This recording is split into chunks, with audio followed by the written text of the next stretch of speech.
Hello and welcome to the Build-A-Bear Workshop. My name is Pat Bear. I'm here to build a model kit and to hang out with all of you. I'm going to throw the Bear Cave Lego Scythe Tier 2 blue emote into chat. If you are currently a subscriber, you can reply with those emotes. If you are not yet a subscriber, you can say hi or use other people's emotes. Or if you feel like being a lurker and you don't want to say anything, that's okay too. You can just be a lurker and lurk. Totally all right. It's a Monday and I have a Ghost Valve's here. Hello, Ghost Valve. I have done my best. I have updated my block lists. I have added in some more Seribot options.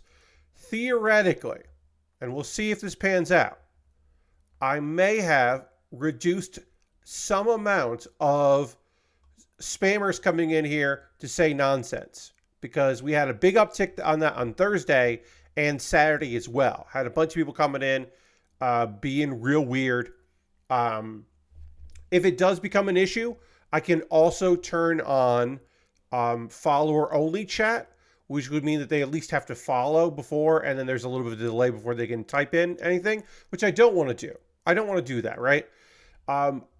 Most of the time it was fine. Saturday I got a little distracted because there were a few people that were just very weird.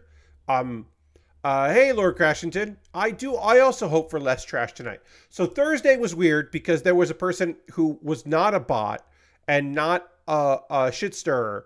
They were just a different kind of new viewer, which is the kind of person that's just like, well, this person doesn't have a lot of viewers. This streamer doesn't have a lot of viewers. So, and not a lot of people are chatting. So I'm going to just take over the conversation and ask questions and interrupt the conversation that the streamer is having, which is a different kind of problem. The other folks that are coming in to say like one weird line of dialogue or text or something that is supposed to get like engage. I don't know. I don't know what they're trying to do other than being annoying.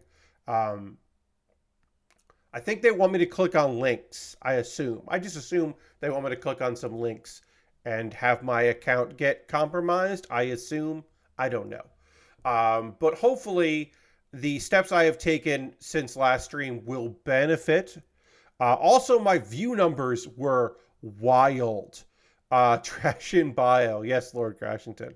My view numbers were wild for Saturday. It was like a 900 something because there were a lot of like accounts coming in for not being able to post anything and then going somewhere else.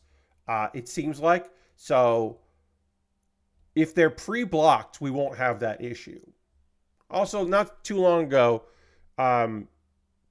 Twitch did put in a thing where if you're blocked by an account, you can't watch them anymore, which is great. Because originally it was just like you can't write anything in their chat, which was like, no, I don't want my haters to be able to watch what I'm doing. No, thank you. I'm good. Thank you, Straw Hat, for asking. I appreciate that. I'm well. I'm excited for tonight, not just because we're going to talk about a fan-fucking-tastic wrestling show that happened last night. That there's some good news from friend of the stream, game developer friend of the stream. Not just because of that. Not just because there's going to be some new content for a often overlooked Gundam series. We're building a Maxter Gundam. The Gundam Maxter High Grade we are starting tonight, and that's a weird thing to say because even as a premium Bandai, yes, Lord Crashing, we're probably not going to get into that because that's just a weird thing. Because that's just such a small weird thing that I don't really need to talk about it. So the Gundam Maxter is from G Gundam. G Gundam celebrating this year its 30th anniversary. G Gundam was the first Gundam series that was not part of the regular timeline. The first anime that was not part of the regular timeline as we start to begin this kit. It is weird. It is nonsensical to other Mobile Suit Gundam series. It has its detractors. It has its lovers. It is quite an interesting show. We have built Mobile Suit Gundam, G Gundam stuff before. We have built kits from G Gundam on the stream. High grades, real grade, plenty of non-grade kits, and not every kit got a high grade back in the day. But now, a lot of the main core Gundam are getting high grades. We've already built the real grade God Gundam, and we've already built the Gundam, the Gundam Rose. And the Gundam Rose and the Maxter are premium Bandai kits. I did not get this kit during its initial run. I did not get an order in during its initial run, but I did during its secondary run. So now we had it. It recently arrived. It won my $10 patrons voted for this. It won out against some other kind of pretty fucking cool Gundams that I have up for option. And I am excited to work on it. I very much am. I need B25. This kit does not have a surfboard. And I know that is disappointing to some people that does not have the surfboard. But, it is, at the end of the day, this is a premium Bandai kit that has no polycaps at all, which is very unique. Obviously, the Witcher Mercury series, no polycaps in those. But, even though this is a 2023 kit, that's right, yeah, it still, or 2022, I should say. It's a 2022 kit that was released in 2023. It's still, wild. One, that it exists, and two, that it has so few stickers. This is the thing I want to say. That's not a lot for a premium Bandai kit, really. Maybe it's too many to some people. It's a deal breaker to some. To me, that's just shocking how few stickers that really is. Is this my favorite G Gundam kit? Fuck no, it isn't. Is it a pretty good G Gundam kit? Yeah. The Maxter is wild. I think the 2020 date is because it reused a lot of sprues from the Rose. Lastbrook, totally fair. I do believe it was designed in 2022 and then released in 2023. The box says 2023. So I do believe that's true. But yes, it probably does use some of the same sprues as the Rose Gundam. But also plenty of custom stuff as well. It does do the same thing the Rose did, which it has a clear colored stand that comes with it. So you do get a stand, which is always nice. Rose was blue. This one is red. It looks great. Very excited about that. And there's some extra stuff. There's some effects parts that come as well. And a beautiful cyclone power punch thing, which is fun. It looks very neat because this kit is the Neo America kit. It is a American Gundam. It is the most American Gundam. The RX-782 US version from Gundam Breaker Battlelog wishes it was the Gundam Maxter, what with its boxing and American football and twin revolvers, cowboy aesthetic. It is a Japanese person's joke about what America is, and that's pretty all right. It's pretty all right because I'm an American, so I could say it's pretty all right, because sometimes G Gundam goes for wild ass thoughts on other countries as portrayed in the show. But for this one, yeah, all right. Sure. I think it's all right. I think it's an okay choice. I have no idea how, this kit, haven't put it together yet. I think it's going to look pretty fucking rad. I'm excited to work on it. I'm glad you're here to hang out with me as we talk about some stuff. Let's talk about some nice things, and then we'll talk about some not so nice things. This is a small bit of news. Apparently, now this is not to say that this is going to happen, but an option has been made and casting has been at least figured out a little bit. There is a actor and producer attached to a movie adaptation of El Paso Elsewhere. You've got Lakeith Stanfield, who you may know from the Book of Clarence, from Knives Out, from Selma,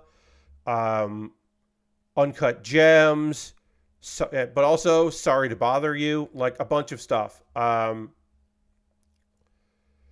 And bits in Atlanta, but not like, pretty fun, pretty cool, pretty fucking cool. It is wild. And a cool thing. Now, will this movie come out? I don't fucking know. I can't tell you if that movie's going to come out.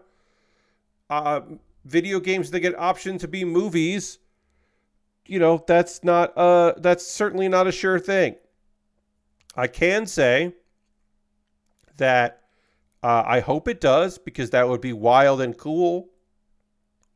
I'm sure the fine folks at Strange Scaffold would love to be able to say that one of their video games got optioned to be a movie and then got made as a movie. But even then, very cool, super neat. And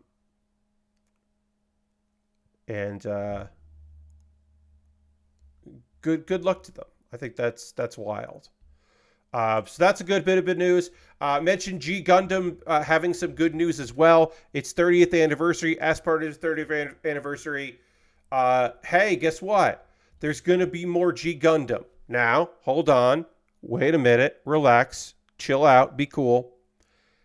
It's not more anime. It's not even more manga. They're not going to do a G Gundam follow-up anime. They're not going to do a G Gundam more manga. It's scenarios. It's short stories. This is a thing that happens pretty consistently with Gundam stuff, is that there are stories, and sometimes those stories get adapted to be manga or motion comics or even maybe an anime or a movie. So there is the possibility of more of that. But at the very least, there will be new stories told in that world, and they will be short stories adjacent to the main story. So this is not going to be the further adventures of Domon, which is probably fine because Domon's story is pretty damn complete.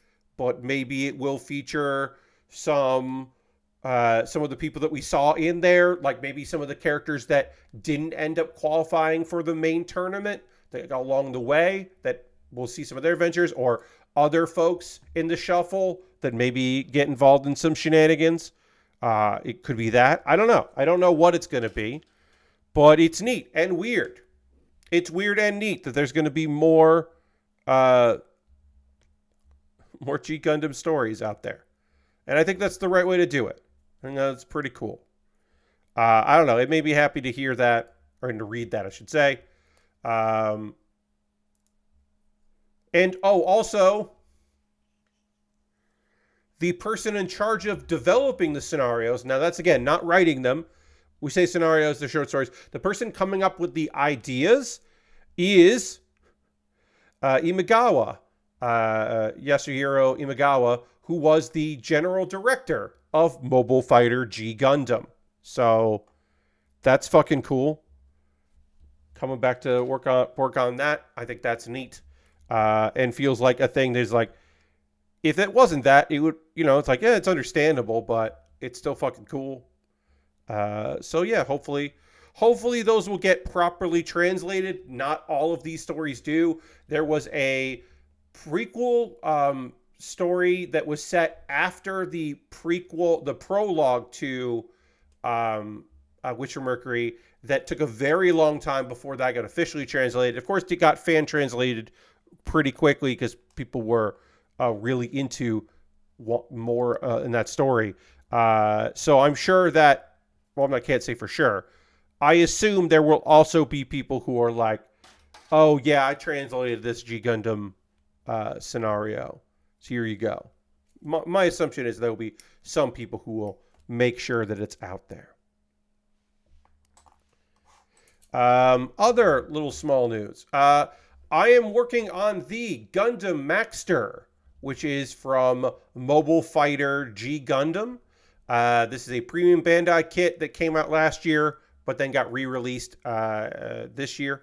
So yeah, working on a newish kit for a old Gundam series. Yeah, excited for the Maxter. All right, so I need A1 and A19. So we'll get that going. Let's see. Are there other news? Oh, okay. Mobile Suit Gundam is a series of anime, Japanese animation, and manga for over 40 years. Again, big robots piloted by people. War is bad. Space war is bad. Are generally the larger short-term themes. But yeah, it is a very long series that has been translated into a bunch of languages, a bunch of the animated series.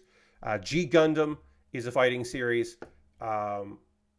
Yes, sometimes people think that war is good, and they are generally the bad people in the series.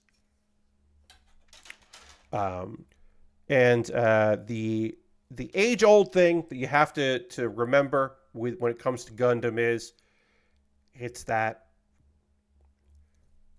Gundams look cool as hell, but they are bad. A society that builds a giant walking like death machine is probably doomed to have some problems. It's probably not a good sign.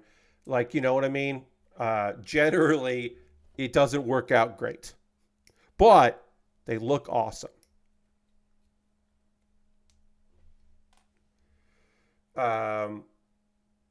Yes, there are actually, Mjan, also, hi, Mjan. There are many Gundam series where they equate being in a cockpit of a mobile suit as being in your own tomb, which is terrifying, but also kind of cool, which is, inherently a big part of Gundam series. Let's see. We've got any other news story? Yeah, we've got a couple things that we need to chat about here. The Embracer Group are in the news again, unfortunately. So we do need to talk about the Embracer Group. I wish that we only had to talk about when studios split away from Embracer or get sold off. But no, we need to talk about how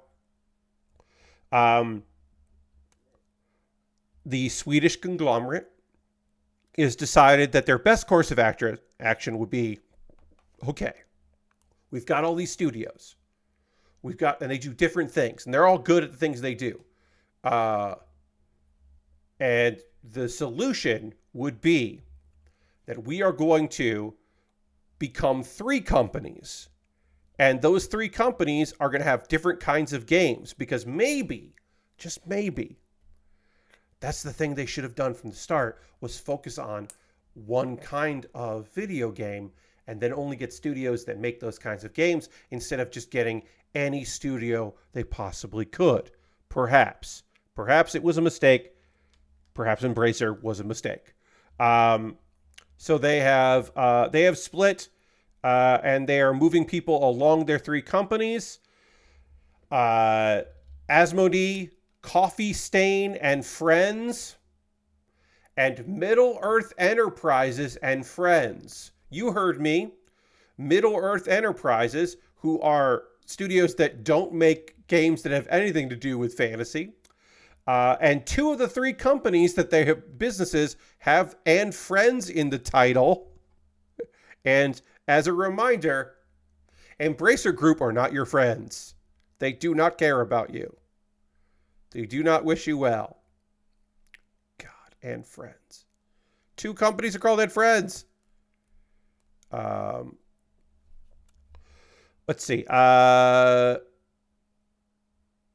Coffee Stain and Friends are going to be innovative, community-driven games for PC, console, and mobile. So they're so a game company. As a standalone company, again owned there. They got their press release.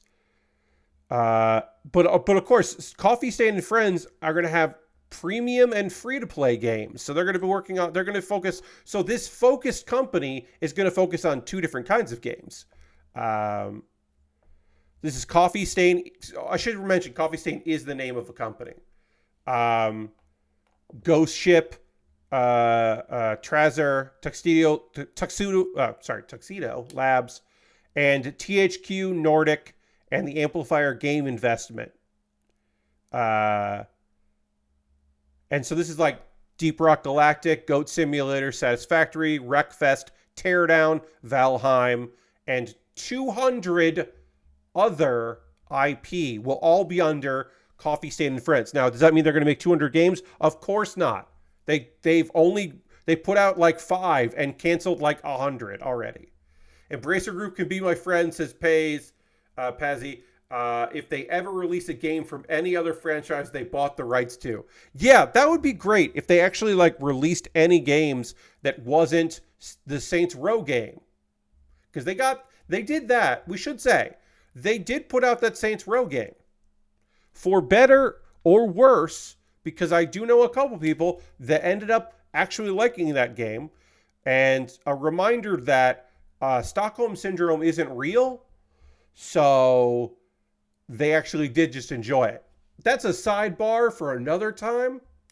That Stockholm Syndrome is made up. And if the first thing you thought of was, did a guy make it up? Yes. A guy made up Stockholm Syndrome. It's not a real thing. There was not scientific evidence to suggest that. It was a theory that a guy made up. And that people went, yeah, that makes sense. Sometimes when put in terrible situations, you actually start to like it. It's like, okay. Anyway, that's a sidebar. But sometimes you'll be like, oh, well, the only reason people liked that Saints Row game is because of Stockholm Syndrome. It's like, no, they just like bad video games, and that's okay. It's all right. People can like bad things. I'm not mad at them. It's annoying when they try to say you're wrong for not liking bad things. That's frustrating. All right, we got our chest plate on. God, this Gundam is a trip. All right, let's move on to our next page here. Our chest isn't done yet because we got to do the side parts on here, but we're getting there. We're getting some work done on our chest here. Oh, that's right. Oops. Oh. There we go. Nope. That popped out, so I got to fix that.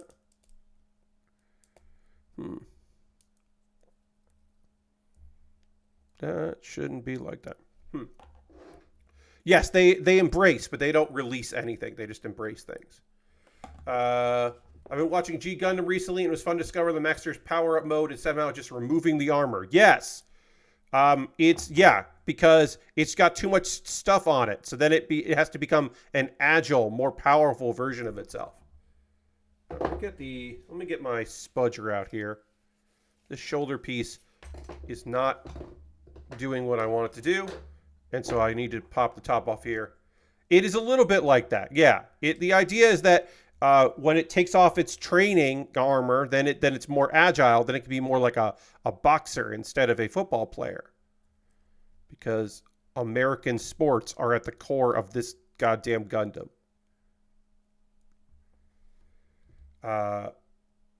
Yes. It is, yes. Yes, you're right. Taking your shirt off in a fight does make it very, very American. Very American or very British Commonwealth. Either or. Let's see. So we got more to talk about with this. So the free-to-play operations are going to be still under that banner. Easy Brain, Deca, Crazy Labs, Cryptic, Sudoku.com, Blockudoku, Jigsaw Puzzle, and many other IPs. That's Jigsaw Puzzle, capital J, Jigsaw Puzzle. Apparently that's an IP. I was unaware, but sure. This piece, I'm having trouble popping this front chest piece off. That's annoying. I would like to be able to pop this chest piece off here so that I can get at this side plate, but I can't do it, and that's annoying. Obviously, I want to be delicate with this. I want to pop this piece off without breaking anything because, as you may have guessed, breaking things is bad. But yeah, this piece is flush. This piece is popped out, and so I need to try to get that working right. Oh, it might be.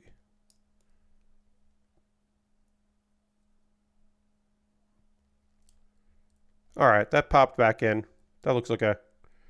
We'll move on. Let's move on with this chest here. Because we still have to put on the piece that goes on over this part of the chest, which is why I panel lined it, because it will get covered up in a part that does move around. So we need to move on to that part. Where am I? There. Let's see. So also under this, they've got the one thing, then they got their... also Star Trek Online, D&D Neverwinter Online are part of that first group, the Coffee Stains and Friends. And then they have Middle-earth Enterprises and Friends, which will make world-class entertainment IPs, which apparently the other ones aren't going to be world-class. They are. There's no rhyme or reason for this, really. One of the three has more mobile stuff. Lord of the Rings, of course, it's basically any of the licenses for Lord of the Rings that they paid a lot of money to have will be under Middle-earth Enterprises. And Friends, and that's like their big IPs. Crystal Dynamics, Eidos Montreal, Fly Wild Hog Studios, Tripwire, Vertigo Games, a bunch of those will be under there.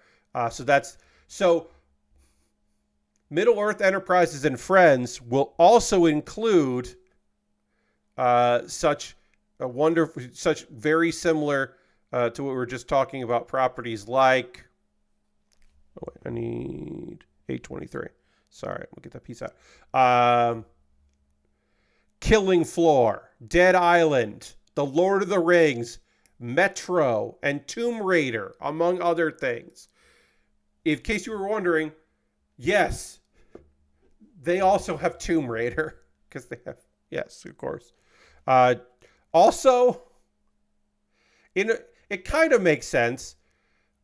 Middle-earth Enterprises and Friends is also the overseer of Dark Horse Comics because they own Dark Horse Comics too. And Friends is a really insulting way to refer to thousands of creative humans. Yes, because it's the thing where it's just like, well, here's the thing Lord Crashing did. It kind of is and it kind of isn't. It's really about having public companies that might not have terrible stock. Because there might be some people who don't know who owns these companies. And also, they can dump some of their debts onto one of the three and just close that one studio. And then everything will be fine. It won't be fine.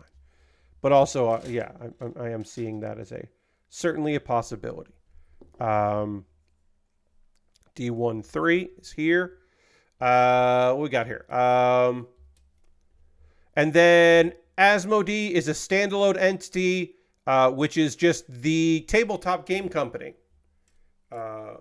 Hopefully debt will not get dropped on the one without Friends the same. John, yes. Well, here's the thing. It feels very obvious that they put the company that got $900 million in financing to be its own separate thing because basically some people were like, we don't want to buy Asmodee, but we will invest in Asmodee. And they're going to use that money they got for making it a standalone thing to then pay down some of their debt. So eventually Asmodee will probably get sold and then there will be layoffs. But right now, they can't afford to get rid of it, but they did split it off to try to make up some capital, because some people are like, well, a fully functional board game company that really knows what they're doing that you haven't fucked with yet, we would like that to continue to exist and to continue to make us money. So, as of right now, they can't really fuck that up. They could still try, and maybe they'll succeed. Let's see. And then shareholders representing over 50% of the capital and votes in the Embracer Group have expressed support for the transformation plan, because of course they did. Hopefully, yeah.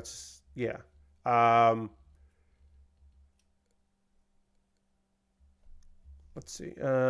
Fully utilize its own balance sheet, set its own financial targets. Yeah, I mean, hopefully these companies will do well under this nonsense. Dual focus, Coffee Stain will focus on indie and A and AA premium and free-to-play gaming for PC console. So basically, Middle-earth Enterprises and Friends are their AAA studios, and then Coffee Stains and Friends are the not AAA studios, who are making A and AA, which nobody cares about that distinction at all, other than publishers. Publishers care about that. They're like, well, you're a small company, so you're not making AAA titles, but we need this to sell like it's a AAA title. They gotta need that. Let's see. And yeah, they gotta figure stuff out and move people around. And then also, hey, if you were thinking, wouldn't this be a good time to get rid of your fucking idiotic CEO? Nope. Don't worry. Lars isn't going nowhere. Lars is not going anywhere. He has failed them extensively, but he is not done with the company. So you don't have to worry about it. Lars is fucking sticking around. It's a nightmare. The time is right for Embracer to become 3 public companies, each boasting significant scale, coherent strategies, specialized business models, and empowered by visionary leadership teams.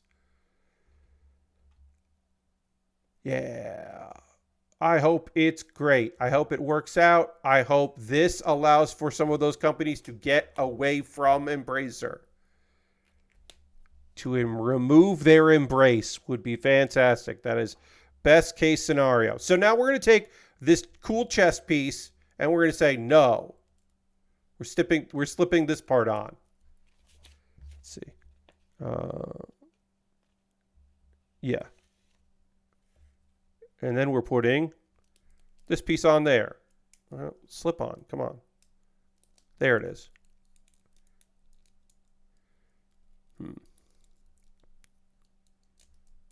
There it is. We did it. Thank you for the follow. Appreciate that. Okay, this is not... There will be a gap, it says. It says there will be a gap. Okay, so this is not a clean indentation in there. Because this part is supposed to be removable, because that's when he gets stronger. Takes those armor off. So this pops on, but it's not meant to be... It's not meant to be like seamless. That is by design, so... That means I did it right. Hooray. And with that, the chest is done. No stickers on the chest. Don't worry. Plenty of stickers on the head coming right up. So let's move on to the head. And let's talk about AEW Dynasty, a wrestling pay-per-view that happened last night for All Elite Wrestling. There were 12 matches on the card. Multiple titles changed hands. One title unification that we knew about, of course. Seemingly unification, we'll find out for sure, if they're just gonna be the undisputed or whatever, but yeah, shenanigans afoot. A return of a wrestler from who had been off television for a very long time. Many titles changing hands. One of the best matches of the year, many people's match of the year that is going to be tough to beat. And some excellent matches throughout the night. Some good storytelling. Some quality. We started with Trent Beretta defeating Matt Sydal with his brother Mike Sydal by submission. This is Matt Sydal's hometown, so his parents were around, and his brother was there, who is also a wrestler, but basically doesn't really wrestle that much anymore. Matt Sydal is a company man. He will take a 8-minute ass kicking to further a story he is not a part of. He will do that thing. I have said this on numerous occasions. Matt Sydal will show up. Trent Beretta is a fantastic heel. We will find out on Wednesday where Chuck Taylor's loyalties lie. Is he going to stay a babyface with Orange? Is he going to join in with his tag team partner, Trent Beretta, in being a villain? So, Pazzy, yes and no. The WWE used to be like that. Oh, well, this is your hometown, you're going to lose. You're going to lose, and it'll be embarrassing.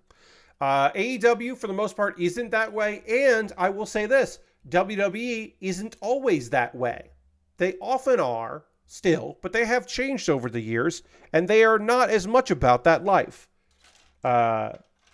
It's not always a complete shit show when it comes to being in your hometown.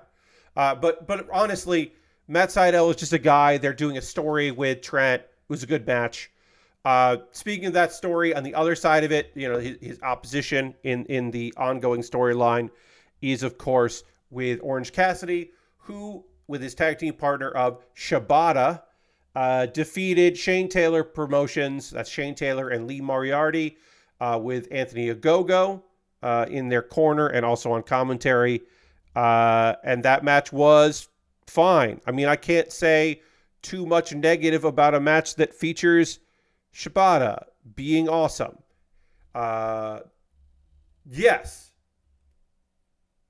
Yeah, no problem. But yeah, in general, hometown boys in AEW or gals or non-binary friends don't always get the short end of the stick.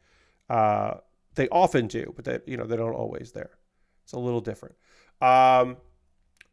This tag match was fucking excellent. Lee Moriarty holding his own against Shibata is a thing that I would never thought that I would have said, but it is a true statement.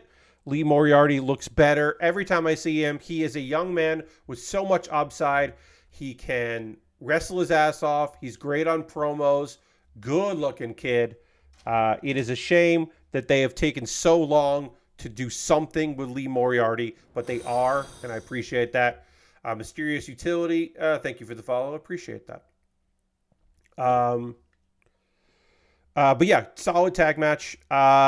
Bullet Club Gold, which is, of course, Jay White, Austin Gunn, and Colton Gunn, who are the legitimate sons of Mr. Ass Billy Gunn. They won in a match against the Acclaimed and Daddy Ass, which is Billy Gunn. The Acclaimed is Anthony Bowens and Max Caster.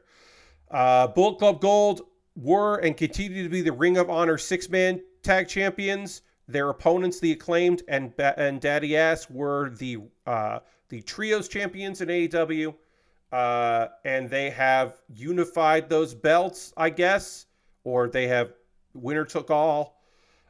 This is excellent news for people that are very mad about Jay White being in 6-mans and not being a single star, because it makes them even more mad. And it's like, calm down, relax, chill, cool out on that. But also it's great for people that want the Acclaimed to just be a tag team and to no longer be in trios. It's time to move on. I want them back in the tag division. They were excellent tag champs. They are okay baby faces. They are great heels. It is time to move them back up the card. Hopefully that's what this leads to. because they were not doing anything. They weren't doing anything with those trios belts. Yeah, Lashbrook, I would say that Max Caster is a weird dude in many ways. Most specifically, I will call him a weird dude in the fact that he seems to want to get fired. And I don't know what his fucking deal is, but his social media presence leaves a lot to be desired. Jay White seems like he's having fun doing trios things. Yes.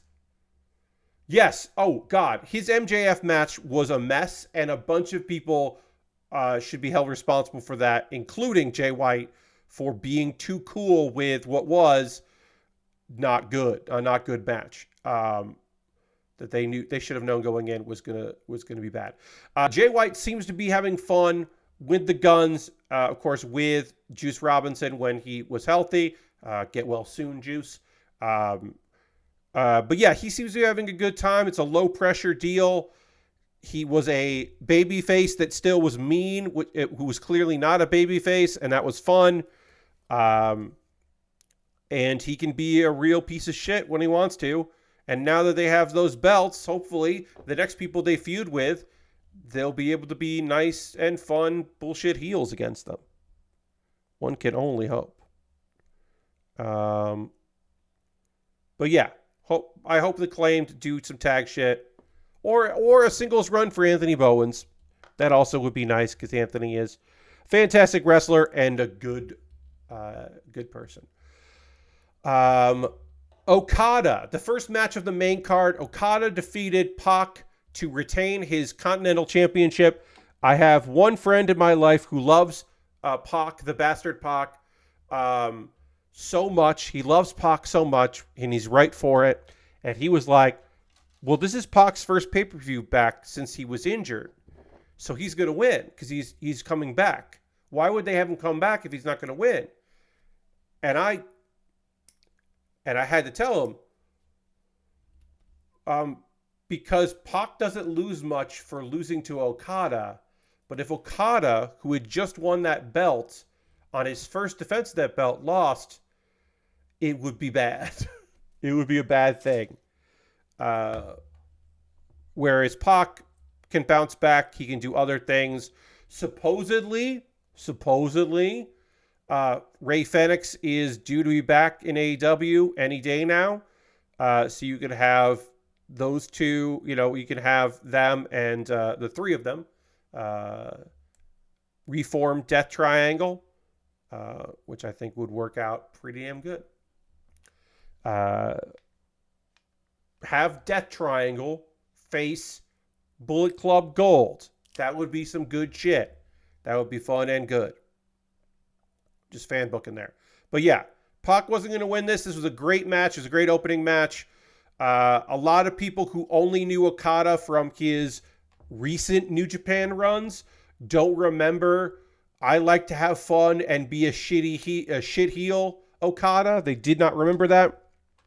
The idea that a crowd would chant, "Fuck you, Okada," and he would be loving it, surprised some people. But that's okay. I am not saying that I know everything about every wrestler, and I know all of the matches that they've had.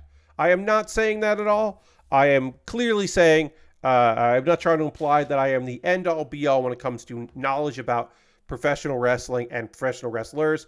But, yeah, Okada's got that dog in him. He can do this shit, and he's great at it. Yeah, I mean, really it comes back to, like, Pac wins back anything he lost from this match in one brutal match against somebody. Pac can beat the shit out of somebody. The next person he's wrestling, he can beat the shit out of him, and then crowd will just be like, yeah. Also, there's no shame in losing to fucking Okada. You lose to Okada, it's like, yeah, of course Pac lost to Okada. What? Come on. House of Black, Malachi Black, Brody King, and Buddy Matthews defeated Adam Copeland, Eddie Kingston, and Mark Briscoe by pinfall. No titles on the line. This, I believe, is setting up Adam Copeland versus Malachi Black because Malachi Black did spray mist into Adam Copeland's face and then pin him. So he cheated with the mist. And then people were like, does that mean that Adam Copeland's going to turn evil? I'm like, hopefully not, because he apparently doesn't like that shit. One of the reasons why he wanted to leave Judgment Day was reportedly, was because he didn't like the spooky direction they were trying to take the group in, which they ended up bailing on, because when they brought Finn Balor in to kind of take it over, everybody was just like, yeah, we don't want to do the spooky stuff. So also at the time, Cody was hurt, and like at least one other babyface was hurt, so they wanted Edge to be a babyface. So it wasn't just that he didn't want to do the spooky stuff. I think Adam Copeland versus Malachi Black is going to be that's going to be a good time. That's a good program. I could see them running that the next pay-per-view. Willow Nightingale in the shortest match of the card. It's 2 minutes shorter than the shortest pre-show match in the shortest match of the card, but I'm okay with it. Willow Nightingale defeated Julia Hart by pinfall to become the new AEW TBS champion. Fuck yeah. Willow won that belt. She becomes the third black woman to hold a title in AEW proper. Fourth, if you're including Ring of Honor belts, of course. But if you're only including the TBS and World Championships, the AEW proper belts, she is the third. Willow Nightingale defeating Julia Hart. Julia Hart apparently got kind of hurt last week, and that's why I think a 6-minute basically squash is totally okay. They had a good story. They told that good story. Willow looked strong as hell. A 6-minute victory over somebody that reportedly, again, got injured last week. I think it's totally all right. I don't think Julia looks too bad in defeat. Also, she's a heel, and it's okay for the heel sometimes to just get squashed like that. I think that's all right now and again. You don't want to see it all the time. But yeah, Willow Nightingale rules. She's got a great storyline ahead of her. Chris Statlander is great. Stokely Hathaway with them is very fun. I am expecting shenanigans. We do know that Willow's first opponent will be Mercedes Moné at Double or Nothing in a rematch for the match where Mercedes got injured. And I want to make it clear, I do not say where Willow Nightingale injured Mercedes. Mercedes got injured in that match, not because of a botch. She got injured in a freak moment that had nothing to do with Willow Nightingale. And I say that just because sometimes people are like, like, it's fine if wrestlers say that, but like when people who are just watching go, well, Willow hurt Mercedes, and it's like, no, she didn't. It's not. She's not Ridge Holland. But yeah, super happy for Willow. Roderick Strong retained the AEW International Championship against Kyle O'Reilly in a fucking killer match. Those two boys love wrestling each other. They love working with each other and against each other. They fucking love to wrestle against each other. I was so happy that there was minimal bullshit in this match. Wardlow came out to get involved and then didn't end up getting involved, which I think is the right call. It just was, there was some shenanigans, sure, and there was some cheating, but there wasn't as much as you might have expected, considering that Kyle was alone and Roderick is part of a large group. Good fucking great, just a good stiff match with two people that really love hurting each other in the name of fucking friendship. An outstanding competition between the two of them. And then the worst match on the card, which for some reason was 16 minutes. Did this match need to be 16 minutes? Fuck no. Especially with the outcome that we got. There's no reason why this match was 16 fucking minutes. But it was. Chris Jericho defeated Hook and became the new FTW champion in an FTW rules match that was pretty balls to the wall. Did feature some fun spots, lots of good table spots and some nonsense, lots of suplexes into things. There was a very good trash can spot, I will say. Pretty damn good trash can spot for our boy. Getting whacked with a kendo stick while there's a trash can on your head, and then suplexed while there's a trash can on your head. It's pretty all right.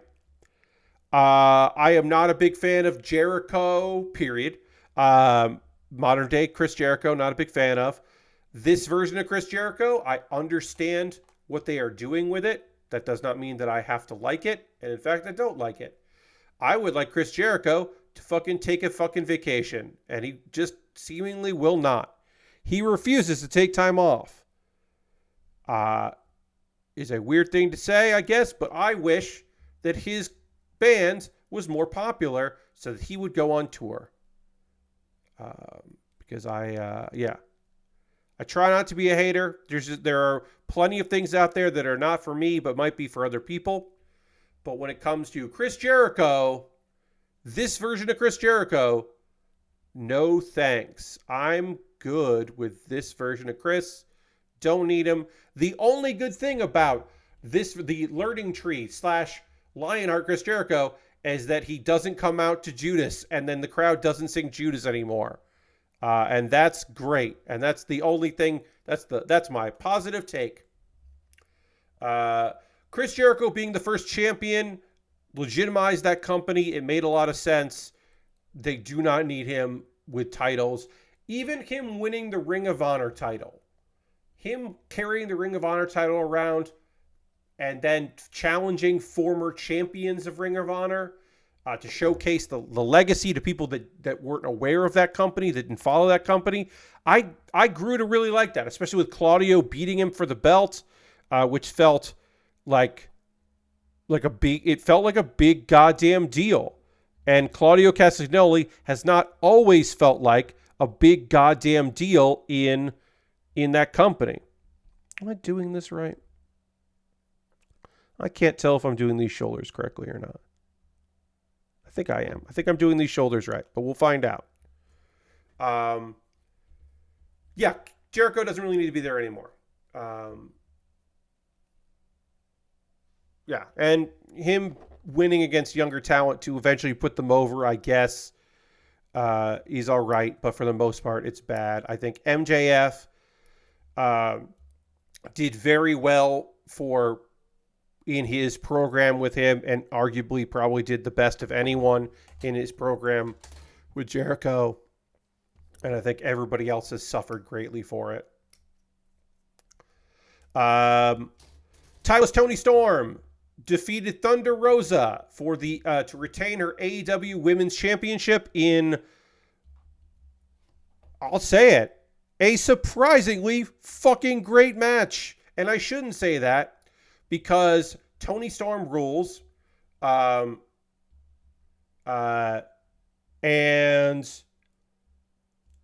okay, so I love Thunder Rosa. I think her ring acumen is great. I think her ring psychology is great. She is an excellent heel. She's a babyface that can work a crowd and get people to support her and on her side.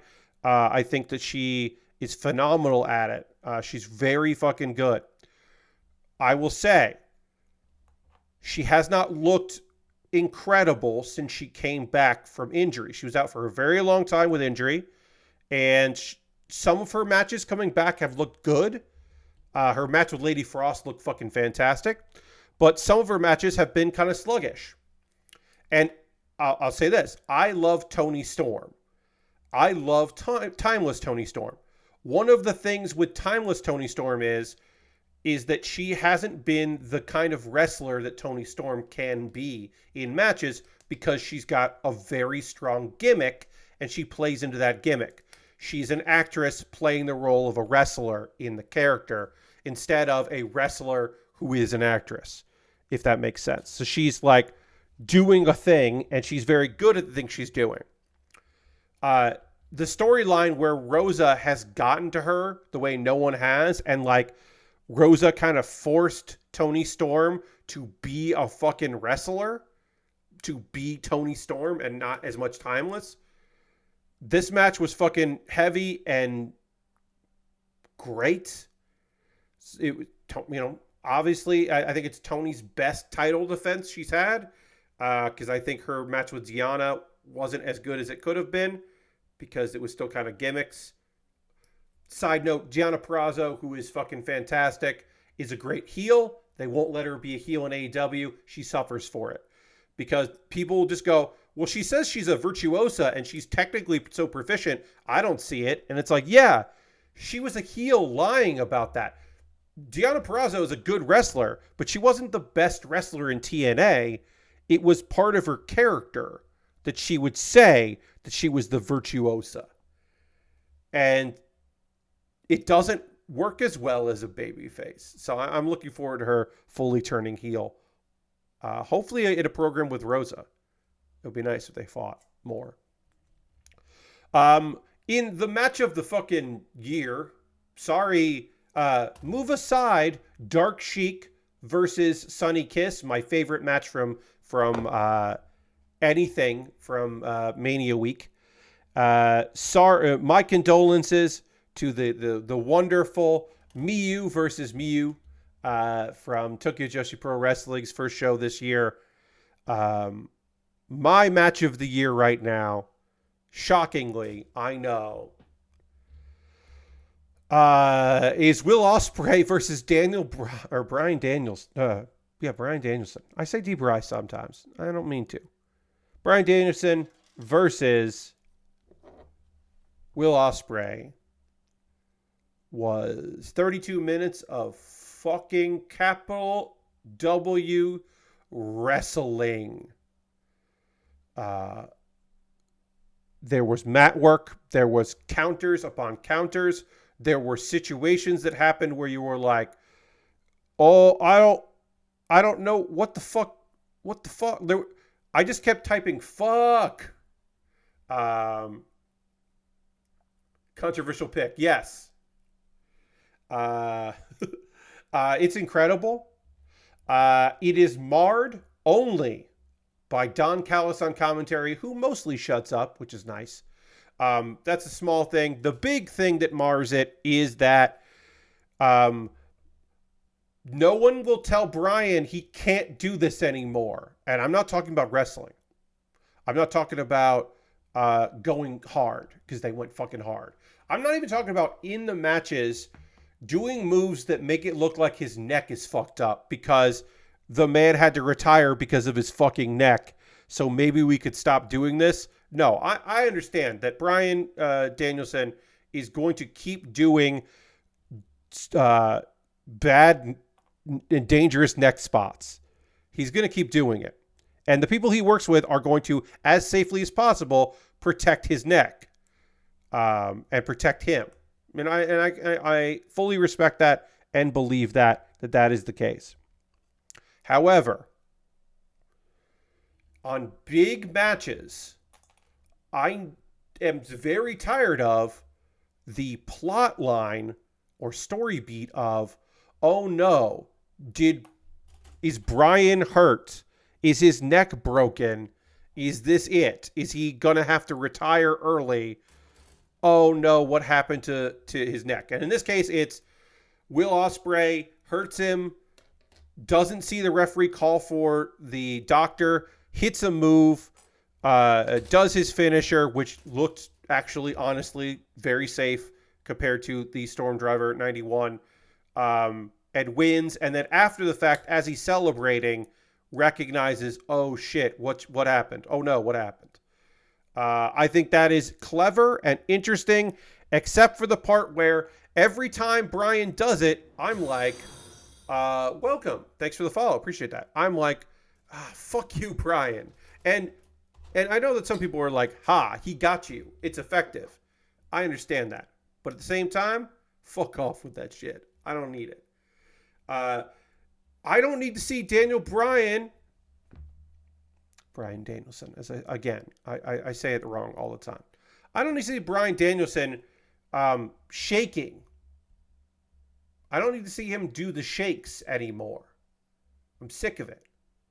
I'm sick of the shakes. No more of that shit. Get it out of here. Go get a new gimmick. We've got to move on. The Young Bucks defeated FTR in a 21-minute brutal ladder match that had spots that, again, stop it.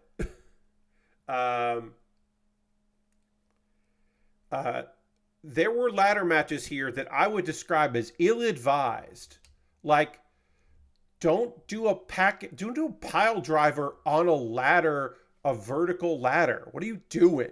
There were so many spots in this match that I was like, hey, don't do this. Like, I know. They knew we're following the match of the night.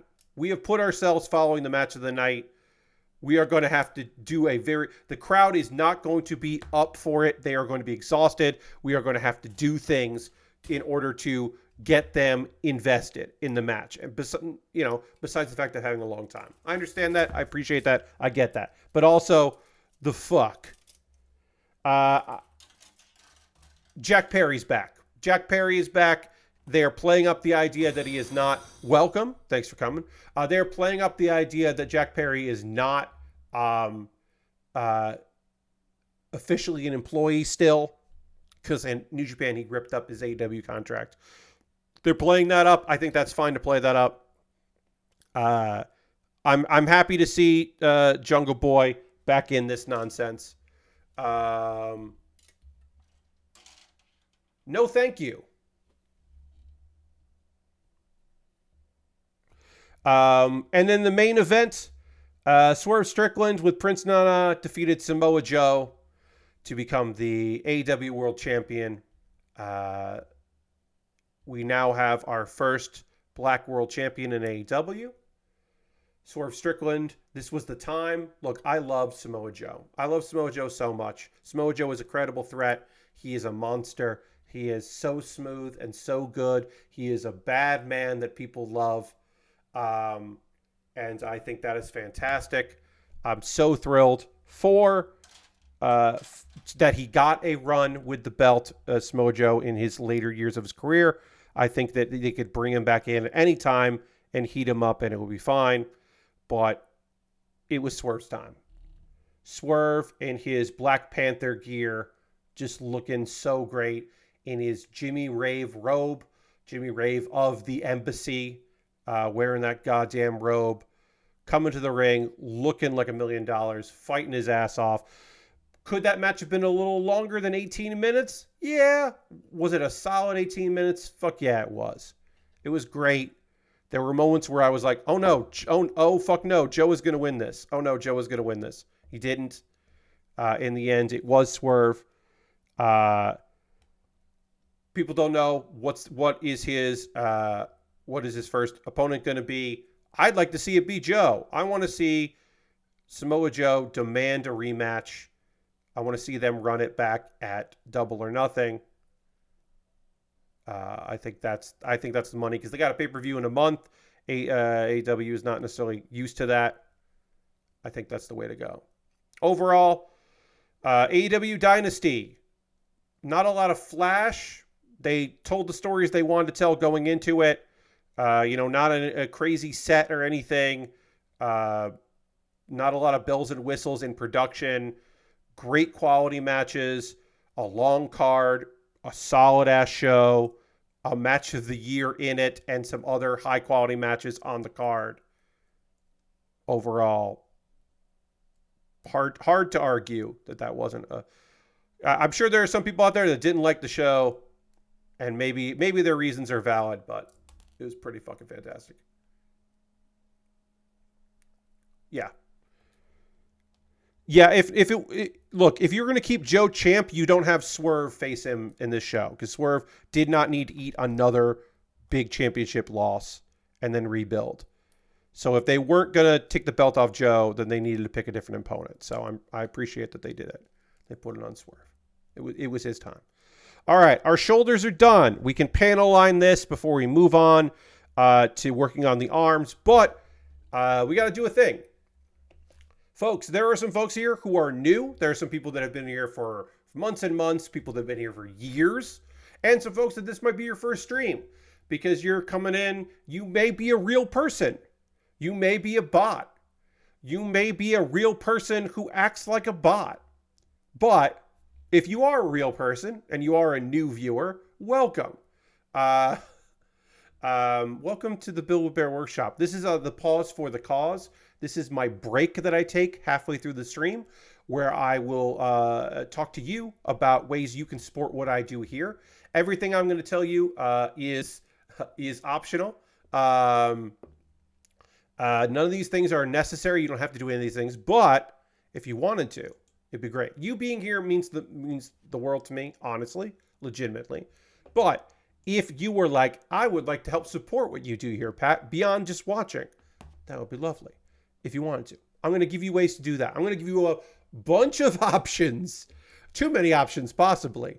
First and foremost, if you are a subscriber to the Build with Bear Workshop, you can throw the Bearcade, the Lego of the site, the tier 2 blue emote if you're a tier 2 subscriber. Being a subscriber is the easiest way to financially support what I do here because you're already here on Twitch. You can use Cash Money or your Prime Gaming token. If you have Amazon Prime, you'll link it with your Twitch. You get a token you can use. Your Prime sub, you can use it on anybody. Why not use it for me? I know pretty recently they moved where the use Prime sub button is. They're starting to make it more annoying to use that, which is shitty of them. But yeah, if you want to become a subscriber, you're more than welcome to do that. That would be great. If you haven't hit the follow button, please do. That's another way to support what I do here, because that way you know, turn your notifications on so you know when I go live. Also, bits and coins, always appreciated. If you want to be part of the bit leaderboard, you want to join Harold and Onrum, there, you could do that. Now, those are the ways to support me through Twitch. Gifting subs, also a thing you could do. Join the gift sub leaderboard. Forgot to mention that. That's the easiest way because it's right through here. There's some other ways. Like maybe you want to go to my Patreon at patreon.com/PatBear. And over on Patreon, there are different tiers and different rewards for different tiers of money that you could give me on a monthly basis if you wanted to. There's a $1, a $3, a $5, and a $10 tier. Everything from the $1 tier gets some announcements. They also get a Q&A video that only patrons get. It's my only exclusive content that I ever make. All the way to $10 who voted for this kit for me to build. They got an options of some kits that I would work on, which I started tonight, and they voted for the Maxter, which is wild and great for them.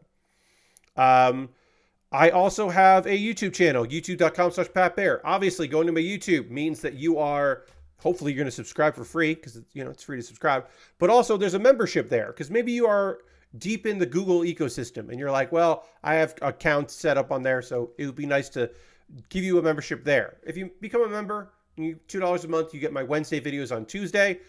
So you'll get a video tomorrow before everybody else gets it on Wednesday. Those are all monthly ways to support me. There's also you can make a one-time donation to my Ko-Fi or my PayPal. If you just wanted to tip, that's the way to do that. And everything I make through direct donations through YouTube, which includes AdSense, so watching my videos, helps me through Patreon and through Twitch, all goes into a fund. And from that fund, I buy model kits to build on stream, like the Gundam Maxter. I was able to pick up the Gundam Maxter pre-order last year because of your generosity. So past you is helping present me and present you enjoy this cool kit. So yeah, it all goes back into it. It all goes back into it. Plus, the new light that I recently bought was because of your generous help. Now, I have a backlog. As I said, I've got a bunch of kits in there that I would be happy to build. But maybe you want to decide what I build next. And you're like, you want to guarantee that I build what you want me to build. Well, you could do that by buying something from my Amazon wish list. Because if you buy something from my wish list, of course it becomes the next thing that I build. That's the least I could do. And I'll make a dedicated YouTube video about the thing that you have built. And you can leave a note when you buy it and all that. Or that you bought for me, I should say. Not that you built it. I build it. You don't build it. You could build it on your own, but you don't build it on this stream. I got model kits and Lego sets, inexpensive kits, expensive kits. I got to go through and sort all this again because the prices jump around. Lego sets, model kits from Gundam and Digimon and all kinds of different things. incredibly expensive things that are on sale all the time. Some gear at the bottom of the list is some gear, because maybe you're like, Pat, I do not want to buy you a model kit. That's a lot of money, but I will buy you a backup base, a backup stand for your model kits, because that's nice to have. Or I want to buy you a pair of snipper clips, because maybe you want a backup, Pat. So you could do that if you wanted to. Obviously optional. If you want to support me financially and you don't want to go, or you want to buy something, but you don't want to go through Amazon, I understand that. I got a Throne wish list as my alternative to that. And the most convoluted way, if you were like, Pat, I will only help you out if I'm also helping out a small business that sells Gundam and Gundam related things. If that's how specific you are, that you are like, I will help you and a small business, and only that, go to USA Gundam Store, buy a gift card there, that you get a gift card code in your email, then send me a whisper on Twitch or a DM on Twitter with that gift card code, and then I will send that gift card code out, or I'll use that gift card code at USA Gundam Store. Sorry, I got a message here, and then I just have to check that. Okay, great. Sorry about that. I had an email that I had to look at. It's okay. Everything's fine. Yeah, USA Gundam Store, again, very easy way to support me by buying something there. Very convoluted, though. I said easy. It's not easy. If you want to join my Discord, I have a Discord full of kind folks. You're welcome to join it there. There's a link here that's now in the chat. Or you can look at the VOD after the fact on Twitch in the chat. Or you can go to my YouTube. When you watch the YouTube VOD, you can find it in the show description. A couple video links for you to check out. Pat Bear's Anime Club. Pat Bear's Anime Club is my ongoing video series where I just talk about something from the world of anime for like 20 minutes or 30 minutes sometimes. This video is me talking about every single isekai, different world anime, that is out right now. The current spring anime season has so many goddamn isekai, and I talked about all of them. All 11 isekai.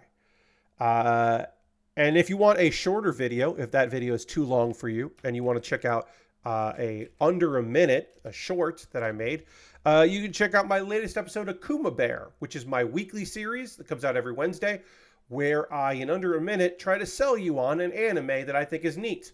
And all the month of April, I have been talking about the wonderful anime that came out in the winter 2024 season, and including some hidden gems like The Wrong Way to Use Healing Magic, which is a fantastic little show. It is a isekai where the main character does get overpowered, but he does not start that way. And so you get to watch the journey of him going from a healer, unsure of what to do with himself, to a badass who also heals. It's pretty great. Now, I'm going to talk about a manga that I have been reading, and then I'm going to talk about two anime that I have been watching, and we'll go through that. Actually, probably just one anime, and I'm going to save the other one. I think we'll do that. I'll read the manga and one of maybe I haven't decided yet. We might skip one of those shows, and I might talk about it on Thursday. Haven't really decided yet. We'll figure that out. Let's see. But yeah, we'll talk about the manga at least, and then we'll see what I do about the anime. But first things first, I need to drink some water before we get into this. So I'm going to drink some water, and we're going to go back to the overhead as I panel on these shoulders. And we're going to do this transition dramatically right now.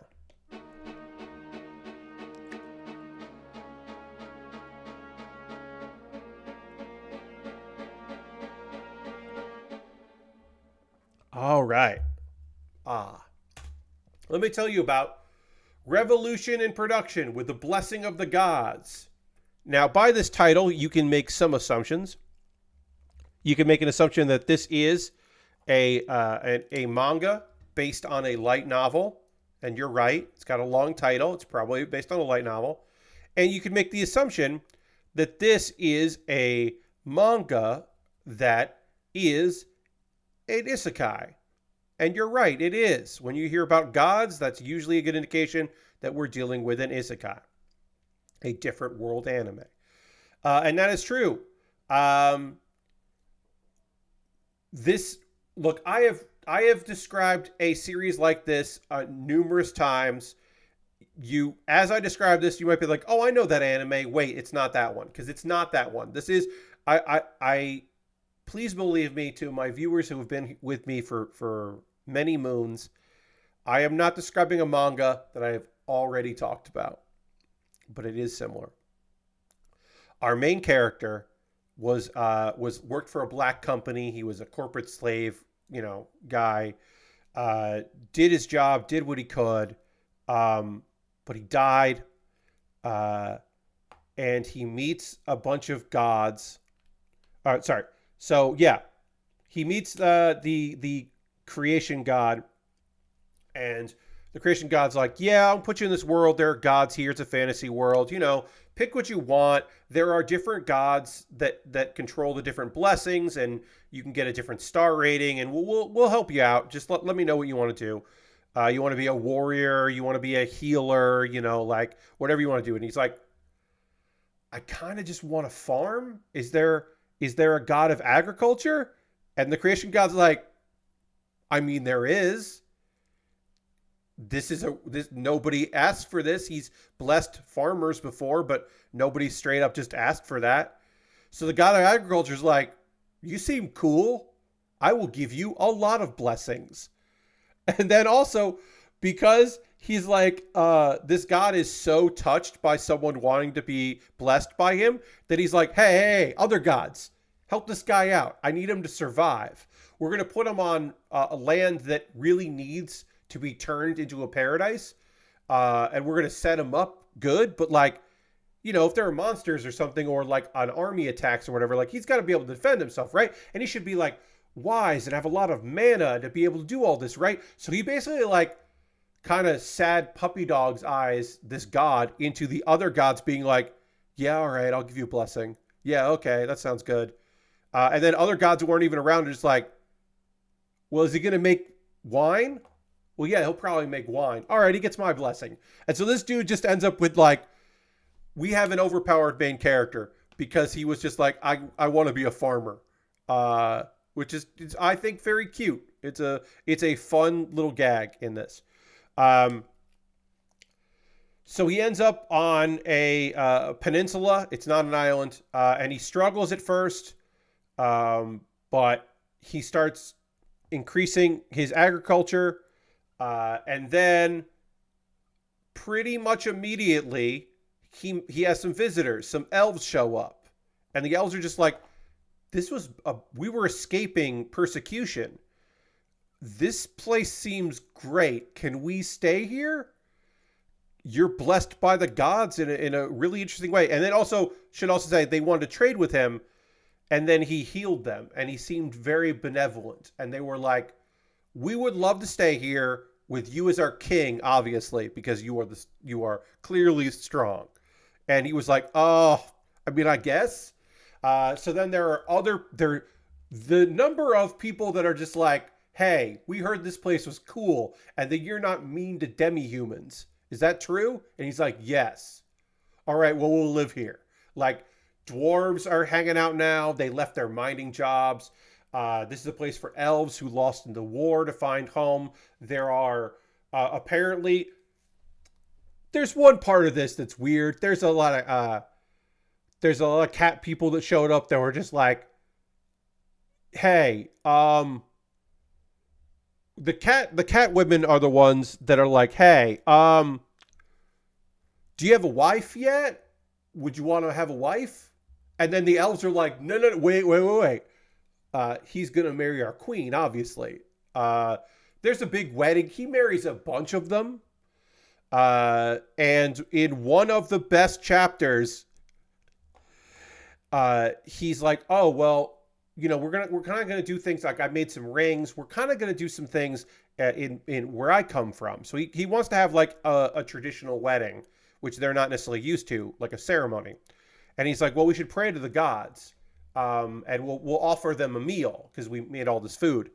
And the gods show up because they're just like, oh, is this a party? Are you getting married? Sure, we'll come in. Cool.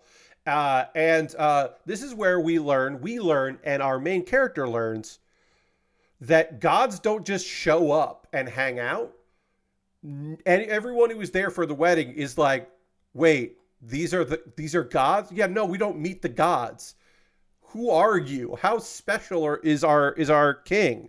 And it's very sweet and very fun. Where he's just like, all right, well, let's all bless your wives. We should bless them, move them up. Like, I guess I need you to give you a wedding gift, so I'll give you a blessing. And then like other gods show up, and they're just like, oh yeah, I'll give you a blessing because this food is really tasty. There's one god who's just like, there was a line that stuck with me because he's just like, my followers only offer me, oh God, what was it? They offer me food and it doesn't taste good. It was something to that effect. It was just a guy who's just like, a god who's just like, yeah, man, I wish you could talk to my followers because they don't know what good food tastes like. And it's just fun. All right, we're gonna move on an arm. Now that I'm done paneling this, I can tell you a bit about that. It is a cute series that I've really enjoyed my time with. Is it the best manga? No. Is it the best isekai I've ever read? No.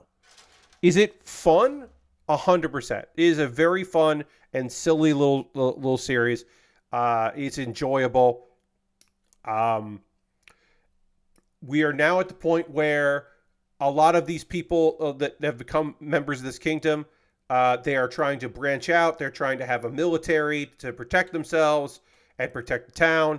We're also probably soon going to deal with some of the places that they abandoned to come live there because they're going to be mad that that they're not getting tax revenue from towns or whatever because those towns emptied out because they found out about a place that will accept them and treat them well. It's an enjoyable series. It's not the best thing I've ever fucking read, but how could that be possible? All right, so this needs to go in like this. The instructions here say, make sure not to create a gap when attaching it. So we want to make sure that this is a clean connection here and there's no gap. So we got to put a little pressure on it. Not too much pressure because we don't want to break anything, but a little bit of pressure. So anyway, that's the manga that I've been reading, Revolution in Production with the Blessing of the Gods. I think it's pretty damn good.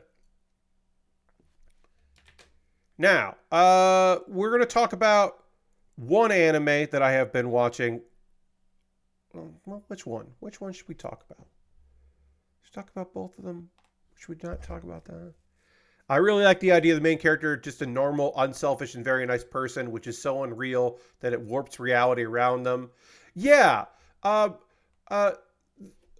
is somewhat common so one of the major problems with main character who seems like they are a self-insert by the person writing the manga or the light novel thing is a lot of times it's like there's this underlying thing where this person is a good person and therefore they should have an extraordinary life. And I don't hate that idea, but a lot of times main characters in these series don't have much personality because they are just a means to an end. Like in this case, there's going to be a lot of cute demi-humans, a lot of cute girls, and some fun side characters that are not girls as well, but most of them are going to be girls. But I like this main character, this dude, was fun. Tadashi is fun because he is trying to do his best and he is trying to help people. And he also doesn't just roll with it. He is just like, what do you mean? Like, no, I'm sorry. Where I'm from, you marry one person. The idea of marrying multiple people is weird to me. And he's like, I understand it's your culture. Give me time to think about it. Like, he doesn't just go like, there's no way. But he's like, oh, I understand. It'll be beneficial. And well, it means a lot to you. But once he's like, okay, yeah, we'll get married, he goes all out. He's like, well, if we're going to get married, we're going to have a ceremony and we're going to give blessings to the gods and we're going to have everybody come and he's like, I'm going to have people help me make wedding dresses and he makes rings for everybody. And he goes all out because he's just like, yeah, look, if we're going to do this, we're also going to include like we're going to have a good wedding. So I like that. There's more to the character just than here are the powers this character has. Go and be overpowered and solve every problem with overwhelming violence. There's a little more to it than that. And I like that. All right, so we need 4 pieces for this, which we'd have. Okay, so why don't we are going to skip anime talk for this Monday because I got some other things I want to chat with you about.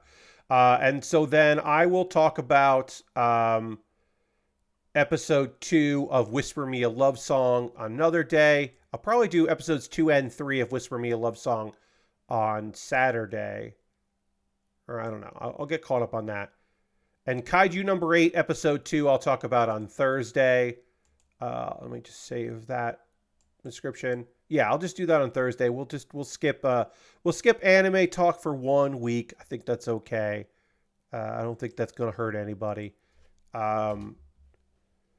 Yeah, we'll just do that. And now is the part of the stream, everybody, where I want to hear from you. What are you watching right now? What are you playing right now? Are you playing any video games? Do you watching any movies or TV shows? John, don't worry about it. We'll get back to it on Thursday. We'll get into it. Yeah, if there's anything you've been watching or reading any books or comic books or graphic novels or manga or anything, like now's the part of the stream where I kind of want to hear from you, what you're up to and into, because that does certainly always interest me. Oh, I need 3 here. Yeah, I need this piece. While I give you time to chat, type things out, I will tell you that a weird thing is happening in Hearthstone where they have they tried to balance. So there are dailies and weeklies. There are quests that get you gold, and you can turn that gold into, or you get points that eventually become gold. It's a whole thing.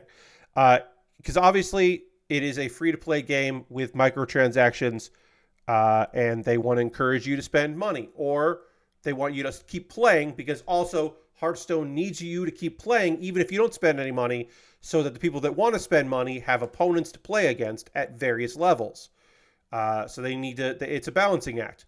So they tried to tweak giving more rewards for doing more work, which I think is fine if the balance is right, and it's difficult to balance that and to do it right. In my opinion, they didn't do it right. They made the challenges too hard, and there was a lot of feedback from that. I fucked this up, so I'm going to have to undo what I did here, and I'm going to try to do it without breaking anything, because this is an arm joint here, so if I break this, it's bad.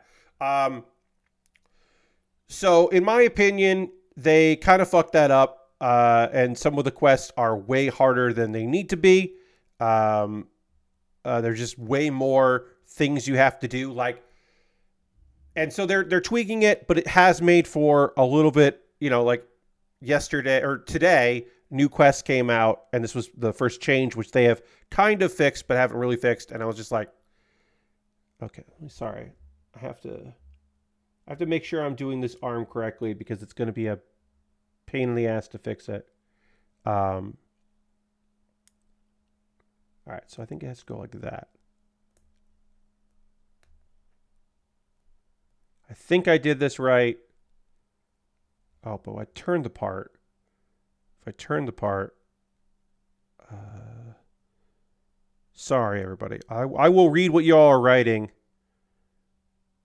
Okay. I will read everything here. I am just doing my best to. All right, maybe I put this part on wrong. I put one of these parts, feels like it's on wrong. I'm going to put this piece on here and then look at it and see. I've messed this up more times than I can count. Okay, yeah, I think I did this wrong. I think both of these are wrong. I have messed this up more times than I can count. The arm sockets on a high grade like this. But yeah, so Hearthstone I'm a little frustrated with, but I have some really fun decks. Speaking of Hearthstone, I'm going to be playing it tomorrow here on stream. at 9 p.m. Eastern. Tuesday is my bonus stream where I play things that are not or something when I do something that's not model kit building. In this case, it is a little gaming. So I'll be doing that on. Oh, you know what it is? That's what it is. Okay. Turns out this whole time I put these on upside down. That's what it is. Okay. So I have to get this piece out here as safely as possible. Again, I have to pry this piece apart without breaking anything because it's a joint. So the joint, it would be very tough to fix this. I would have to glue everything in place and have it so that the arm couldn't move around. And that'd be a bummer. So I have to be really slow about this. But yeah, I'm going to play in Hearthstone tomorrow, 9 p.m. Eastern for my Tuesday bonus stream. And I'll show off my Dragon Priest deck, my OTK Dragon Priest deck, which I'm going to actually look. I'm going to look this up. Let's see if I can find it. I'm going to load up my deck tracker. And so I can tell you my win-loss record with this deck. It is, I have rarely lost with it. It's real good. I got to load up. Deck tracker takes a little while to load. Okay, so can I find this? Dragon OTK. This deck I have played 38 times. I have a 79% win rate. This is a wild deck. That is ridiculous. That this deck has a 79% win rate. That is wild. 30 wins, 8 losses. A completely unbelievable deck that is just so strange that is that deck. I don't play Priest all that often, but yeah, a 79% win rate is wild. Again, this is a sample of 38 matches. I have some other decks that we'll play as well, but that one is the one I kind of want to show off because it's very fun. Also, you win fast or you lose fast with that deck, so the matches are pretty slow, which is good. So that's always fun. Let's see. Y'all have some stuff to say here as I try to get this together properly. John finished watching The Orbital Children, which is an anime on Netflix. You reading through Volume 2 of Oshi no Ko. Nice. And playing Crisis Core Final Fantasy VII Reunion. Hell yeah. That's a whole lot of name for a video game, but hell yeah. That's great. Lord Crashington has been enjoying Harold Halibut as a more chill adventure game that's not full of inventory puzzle stuff. Yes. I have heard very good things about Harold Halibut. Damn, this piece does not want to come out easy here. Sorry, buddy. I gotta pry this piece apart because I put it on wrong, and I am now twisting in a way that I don't love. But there's no good way to separate these two pieces of plastic because I just did it wrong. No other way to say it. I put this on wrong, and now I am paying for my mistakes. I have to like rock this piece back and forth. Try to wedge, and so I can then get a wedge in and then try to, because if I put too much pressure on it, I will just snap this piece of plastic. And obviously I don't want to do that because then I have an arm that doesn't work, or I have to steal an arm off the Rose Gundam. I don't want to do that, or a component of the arm. So this is going to take a little while, but I'll get it done. Aristofan has been playing Rise of the Ronin, which has been a fun samurai action. That Hearthstone thing was weirdly unbalanced.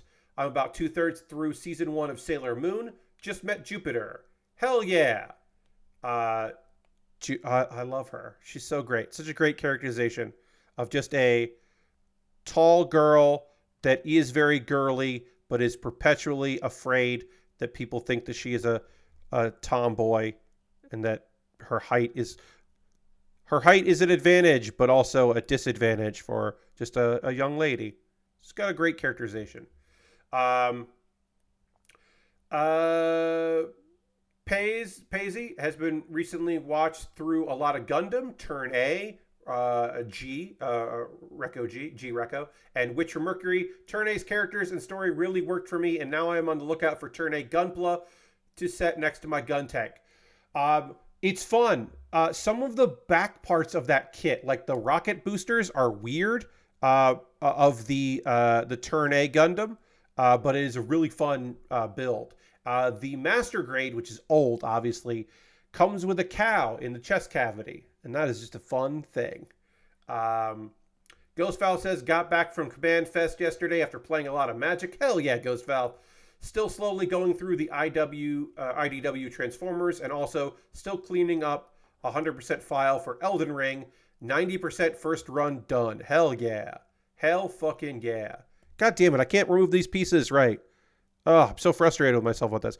The weird the bad thing is I'll do this and then it won't be till Thursday till I do the other arm, and I'll like forget that I struggled with this. Hopefully I'll remember, but I might forget that I struggled. I wonder if I have a blade that maybe if I use this metal, this might be better. I might be fucking things up with this, but we're gonna see if I can wedge this, if I can use the metal wedge. I also run the risk that it will slip out of my hand and hit me, and it will be bad. So I am going to be very careful while I do this. Also, Ghostval says, redoing my commander deck after finding more flaws with them. Yeah, I mean, Ghostval, I mean, you know this, but for other people, that is the fun of these kind of decks, is to tweak them. Oh, we're almost got this apart. Almost got it apart. Is to, in playing them, you recognize like, oh, this has negative synergy. I didn't expect this to be a problem. Or, ooh, I thought this would work. This doesn't work as well as I thought it would be. Or, oh wait, actually this deck needs this, and I didn't think this deck needed. There's not enough 2-drops in this deck. I thought this would be enough, or there's too much land in this deck. Like, you know, you start to recognize those things only after you play with them quite a bit. John says, G-Reco is high up on your next show to watch. Yeah, I think I haven't seen all of G-Reco. I liked what I watched of G-Reco, but I also think I understand why some people were not high on G-Reco. Okay, so I had this facing the wrong way when I started working on this piece. Now it's facing the right way. So then this is going to go like this here. And then this is facing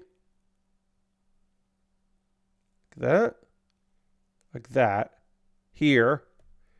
And then this piece goes on so that this is this. Woo, we did it, everybody. We did it. This took way too long, but I have figured out how to attach this piece. So that's great. And now we can flip this so it goes like that. And then it's going to go in there. And then I need a C piece. But now we can finally move on with the arm. Thank fucking God. G-Reco gets a high recommendation for me personally, says Paisley. I really appreciate a lot of the small details that give me a lot to think about as the story went on. Hell yeah. That's awesome. Love to hear that. Again, I've watched some of it. I haven't watched enough of it. Let's see. Lashbrook says, only really played some Valheim. Trying to catch up on GB and so Nextlander and Giant Bomb stuff from last week. Yeah. You'll have a little bit, like, because I believe Giant Bomb is off this week, so they are putting out in the regular podcast feed. They're putting out a Never Been a Better podcast, like an old Never Been a Better. So if you're not caught up on those, that'll be good. But also, those are always shorter than the regular podcast, so it'll be a little easier for you to catch up on podcast stuff and also videos because they are off this week. Lashbrook says, yeah, and then Lord Crashin says, I was surprised that Giant Bomb was down on Harold Halibut, though Jan's about as far as I am from what he was saying last week. Oh, okay. They seem to want more puzzles and action. Yeah, I mean, like, you know, how do I say this? People are, just because you vibe with someone and how and what they like doesn't mean they're always going to like everything that you vibe with. You know what I mean? Like, and I think that's okay. It's probably good, right? Like, there are people that like just are never gonna kind of vibe with the thing that you think is great. Like, and part of it is you hope that you can understand why. Like, that's a shame that you say, Lord Crashington, that you don't understand why. Like, you don't quite jive with what they're not liking in the same way that there are things about it that you do like. And so maybe you're not quite understanding where they're coming from, and that's a shame. That is bad. Certainly, if you can't fully realize and recognize why people are not into a thing, you want to be able to understand it, especially if you, for other types of things, vibe with them. If you're like, oh yeah, well I usually understand where they're coming from about these kinds of things, and so when they're not into the same game I'm into, but I'm into a lot of the other things they like, yeah, I can see that being weird. All right, so what am I doing wrong here? Okay, no, this is right. This this is this doesn't. Okay, so I thought I was doing everything right, but now I am second guessing myself. Unless this is the bottom of the kit. Yeah, maybe this is. Okay, maybe this is all right.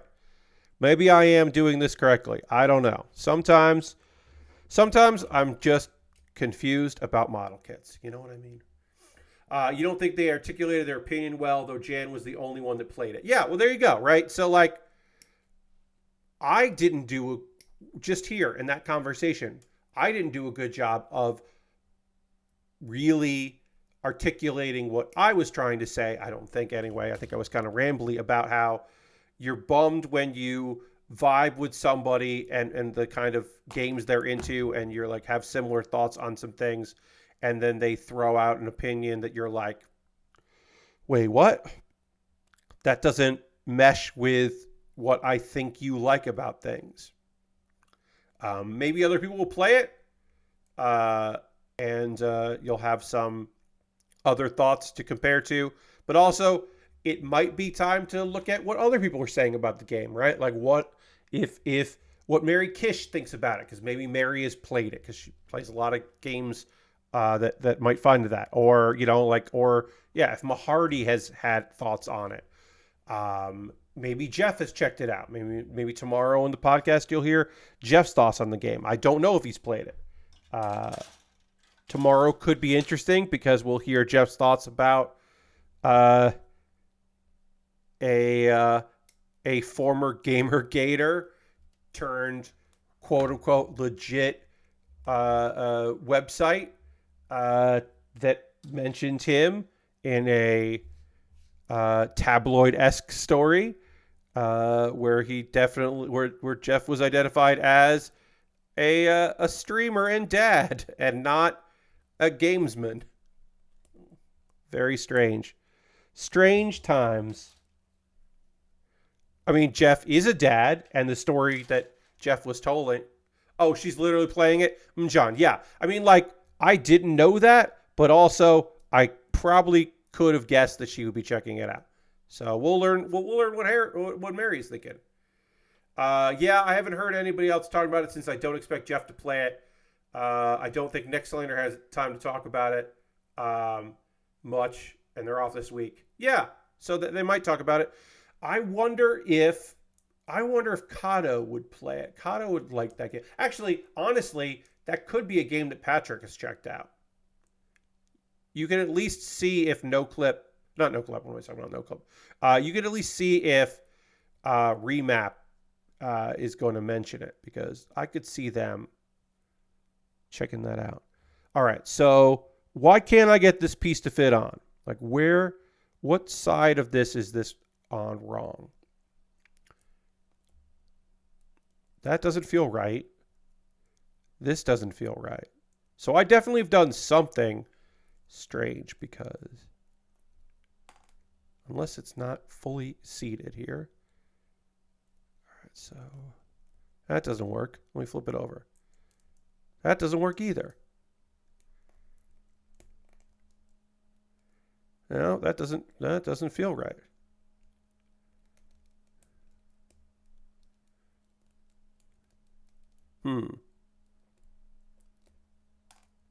Oh, there's a nubbin on here, everybody. There's a nubbin. I didn't do a clean cut. If that's all this was that I didn't clean this off well enough, I'm going to be annoyed if that was the reason why this didn't fit on, right?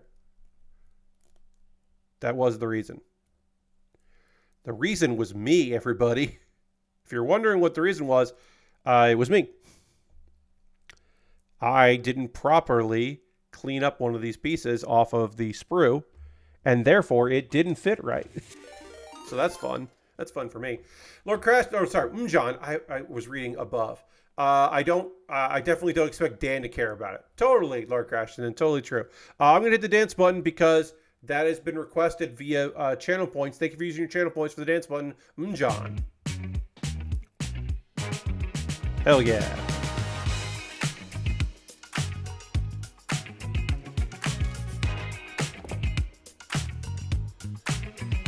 Channel points have been used. Thank you very much for that. All right. So on Thursday, when we pick this kid up again, my hope is that I will be able to do the other arm way easier. That I will learn from my mistakes on this arm and my trials and tribulations. He says, as he still continues to struggle with this arm. What did I fucking do? What did I do wrong with this arm? I'm going to do the old squish it together when in doubt. But yeah, this piece should go. This should slide out right in. And there's only... There we go. Had to put more pressure than I would like to get that in, but I did. We're going to finish this arm up because we got a little time left on the stream. I don't know.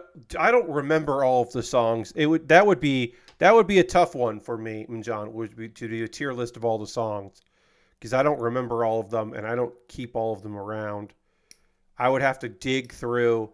That would require a lot of work. I have a soft spot for all of the ska that we had when I was getting appropriately licensed ska music that I could play. I thought the ska period was pretty fun. I guess I can say periods. I can rank the styles. Our funk phase, very good. The motivational dance music, not so good. That wasn't great. Christmas music was pretty solid. I've only done that twice, I believe. That was both pretty solid. The ska stuff was really good, although some of those songs said that they were not, like they were fine with use as long as it was like attributed, and then turns out some of those songs had gotten sold, or more importantly, the libraries that those songs were in had gotten sold. And so I had some videos that like got muted on Twitch and YouTube. So that was a bummer. That's why I switched to, I'm only doing songs that appear here on, or on the the Stream Deck. So I only do songs that are on the Stream Deck specifically because they're fine on YouTube. And then someday I'll do the music that just shows up in YouTube videos. Although some people try to claim that because they make original content, and the songs are in that original content, and then they claim use of that song, which they don't have they should not be able to do, but still somehow fucking do, which is frustrating. It's very frustrating to people, including me. So maybe I won't do that, but I might. I will eventually have to pick a new subgenre because I can't just keep doing these dance songs because I'm going to run out of them. So at some point I'm going to have to do new songs. Yes, also I don't do ranking videos these days. I will again at some point, but right now I'm not ranking any videos. Not doing any ranked content. Oh, I got to panel line this arm here. But this is going to wrap the stream up. I'll do this hand another stream on Thursday. Then we will do the other arm because I believe that's usually it's next. Yeah, we'll do the other arm after we've done this arm. It's looking pretty good. We got a lot done on this kit. We got a whole bunch of parts done on this Gundam Maxter from G Gundam. I'm excited to continue to work on this kit on Thursday. Reminder that my next stream will be on Tuesday, 9 p.m. Eastern. And the fun isn't over now because now is the part of the stream where we go on a raid. We have to send the good energy out there and go hang out with some other people and see what they're up to. It is Monday. We are going to go raid Mary Kish, we mentioned, because it is Merry Monday. So we're going to go raid Mary. As John says, we always end with a raid. So we're going to go hang out with Mary because Mary rules. I do know that Will Smith is streaming, not that Will Smith, and Bunny Fiend gifted me a sub there, so I do have to go there eventually have to go hang out. But right now we are going to go raid Mary, so let's set that raid up. Who is playing? Harold Halibut, as mentioned. So please come along on this raid because Mary rules. Her community is awesome. She's just lovely. And she only streams on Mondays, so we try to raid her every time we can. Tomorrow, 9 p.m. Eastern, Hearthstone. I'll show off my decks. They're fun. You'll have a good time. It'll be silly. I will win some. I will lose some. It'll be a good time, as I already said. And then Thursday, more with the Gundam Maxter. Thank you all so much for being here. I hope you have a great rest of your evening. I will see you on the next one. Goodbye, everybody. Goodbye, goodbye, goodbye, goodbye, goodbye, goodbye.